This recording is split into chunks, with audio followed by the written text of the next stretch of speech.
Hi friends, welcome to another Forest Friday. This week we're going to do something a little different. Most of us are concerned about the way that development negatively impacts our environment. So this week we're going to take a closer look at what low-impact tiny home living could look like with our friends, Joel and Coles. It's Forest Friday, Friday in the forest, forest on a Friday, yeah.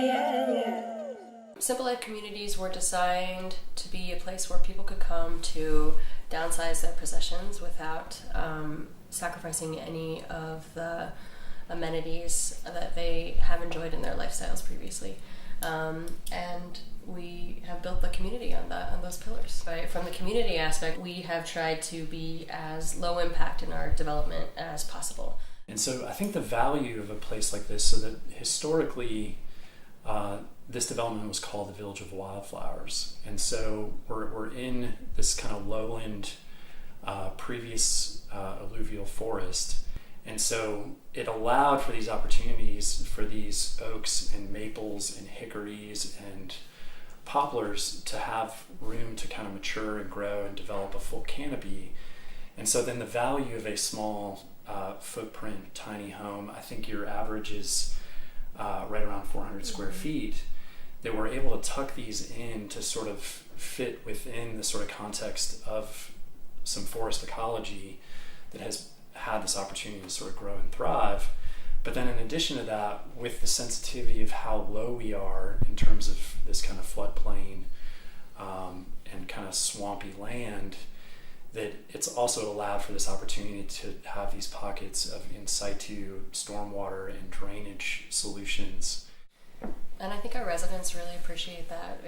They're not like unaware of our sensitivity to the landscape that we've become a part of. And so it's nice to see them, not only are their homes settled in, but they as people get to be settled into this beautiful environment that we're lucky enough to be a part of. Everything that we're doing is even thinking about, from an ecology standpoint in the pollinator garden, like while we're just planting, trees and shrubs and perennials, it's like, well, what are the species that are going to come and try to enjoy that it's like this interpretive educational opportunity for residents and guests as well.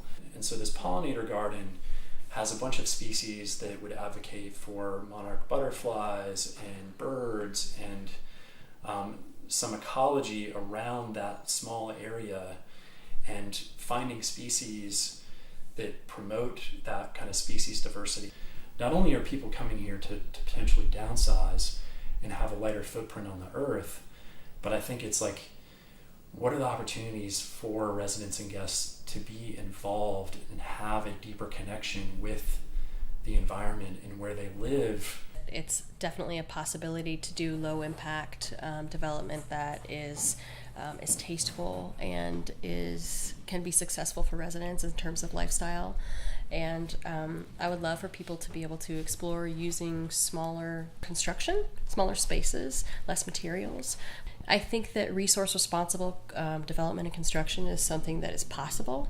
It just takes a little bit more delicacy and maybe a little bit more forethought to be able to put it together in a way that that is successful. But I would love to send that message along that it is possible, and hey, you should check it out. It's Forest Friday, Friday in the forest, forest on a Friday, yeah.